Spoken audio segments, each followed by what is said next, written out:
ಅದು ದಾವಣಗೆರೆ ಜಿಲ್ಲೆಯಲ್ಲಿ ನಾವು ಮೊದಲಿಗೆ ಇದನ್ನು ರಾಜ್ಯ ಸಂಸ್ಥೆಯನ್ನ ನಾವು ನೋಂದಣೀಕರಿಸಿ ಮುಂಬರುವ ದಿನಗಳಲ್ಲಿ ನಾವು ಎಲ್ಲ ಜಿಲ್ಲೆಗಳಲ್ಲಿ ನೋಂದಾಯಿಸಿದ್ವಿ.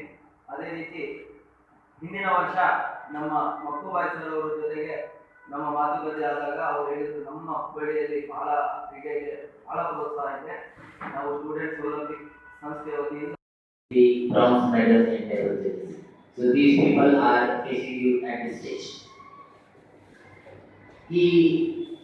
ಈ ಸಂದರ್ಭದಲ್ಲಿ ಇದು ಹಿಸ್ಟಾರಿಕಲ್ ಅಚೀವ್ಮೆಂಟ್ ಆಗಿದೆ. ಇದಕ್ಕೆ ಮುಂಚೆ ಈ ಸಂಸ್ಥೆಯಿಂದ ಅಥವಾ ಯಾವ ಸಂಸ್ಥೆಯಿಂದ ಈ ಮಟ್ಟಿಗೆ ಯಾರು ಟೇಬಲ್ ಟೆನ್ನಿಸ್ ಅಲ್ಲಿ ಹೋಗಿ ಅಚೀವ್ ಮಾಡಿದ್ದಿಲ್ಲ. ಈ ಅಸೋಸಿಯೇಷನ್ ನಾನು ಬಹಳ ಧನ್ಯವಾದ ಹೇಳ್ತಾ ಇದ್ದೀನಿ. ಈ ಅಸೋಸಿಯೇಷನ್ ಮುಂಬದಲು मोहम्मद अली सर, राज्य स्टूडेंट ओलंपिक एसोसिएशन कार्यदर्शी,